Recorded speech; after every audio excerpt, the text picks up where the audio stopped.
नाज़िन revenue खाते जे वज़ीर जे personal secretary के पंहिंजी शादीअ में डॉलरनि जो हार ऐं सोनो ताज पाइण गिची में पइजी वियो आहे। सोशल मीडिया ते तस्वीरूं वायरल ऐं सख़्त तनक़ीद खां पोइ नए परिणियल घोट वज़ाहत पेश करे जान छॾाइण जी कोशिश कई आहे। वधीक तफ़सील SS न्यूज़ जी हिन रिपोर्ट में।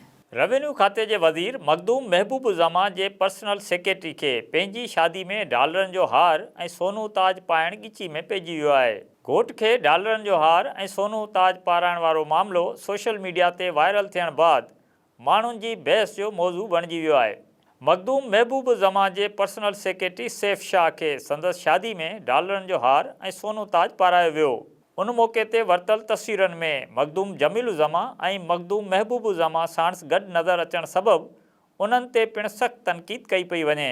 ॿिए तरफ़ मनफ़ी प्रोपेगेंडा नेठ नए परिणियल घोट खे वज़ाहत जारी करण ते मजबूर करे छॾियो आहे। कल मेरी निकाह की तकरीब थी जिसमें मुझे कोई सुबह से इल्ज़ाम लगे हुए हैं सोशल मीडियाज़ पे और अपना इलेक्ट्रॉनिक मीडिया पे कि कोई करोड़ों डॉलर लुटाए गए मेरी शादी की तकरीब में और मुझे कोई लाखों रुपए के हार पहनाए गए।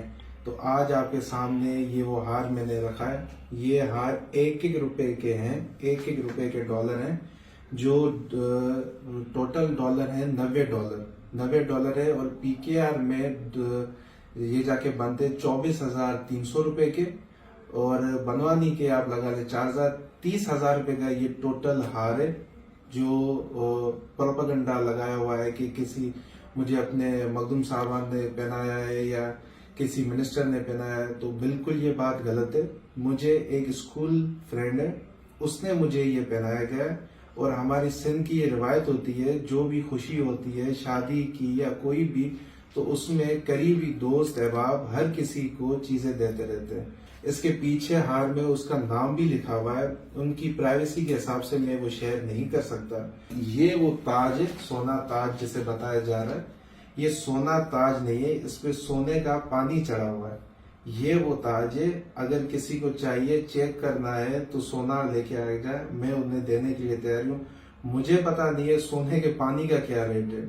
इसे भी कोई करोड़ों रुपए की मालिक बताया जा रहा है, तो बिल्कुल बात गलत है। दोनों चीजें मैंने आपके सामने रख दी और मेरी सबसे रिक्वेस्ट है कि किसी की जाती जिंदगी में दखल अंदाज नहीं किया जा सकता है, ये कानून भी कहता है। सैफ शाह जो चवणु आहे त परॾे मां आयल दोस्त डॉलरनि जो हार पारायो जॾहिं त सिर ते सजायल ताज सोनू न पर उन ते सोन जो पाणी चढ़ियल आहे जेको सूबाई वज़ीर जे मैनेजर पारायो हो। बहरहाल जॾहिं मुल्क में डॉलर अणलभ हुजे उन वक़्तु डॉलरनि जो हार ॻिची में पाइण मुख़ालिफ़नि खे तनक़ीद जो मौक़ो फ़राहम करण खां घटि न आहे।